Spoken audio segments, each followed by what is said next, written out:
పార్టీకి కష్టపడి పనిచేద్దాం అనుకున్నా మళ్ళీ తిరిగి కోపం తెప్పించుకోండి. పని చేసుకుని తల ఉంచుకొని పనిచేసి ఆయన గురించి నీకు తెలియదురా తగ్లక్.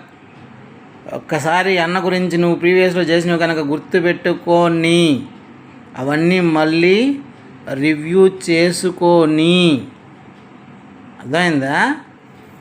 గట్టిగా అయినాడు అనుకో, అన్న నువ్వు ఆ రోజు అవమానించిన రోజులు గుర్తుపెట్టుకున్నాడు అనుకో, నీకు ఏడవాడు నవరంధ్రాల్లో మైనం కూరుకోవాలా. అర్థమైందా? జాగ్రత్త, ఆయన్ని రెచ్చగొట్టబాకు.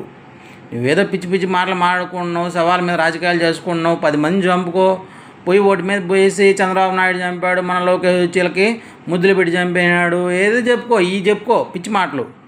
అర్థమైందా? ఎవరైనా మోషన్స్ వచ్చి చచ్చిపోయాడు అనుకో, ఈ మోషన్స్కి కూడా కారణము కూటమి గవర్నమెంట్ అని చెప్పుకో, అందుకనే ఈడు బేదులు వచ్చి చచ్చిపోయాడని చెప్పుకో.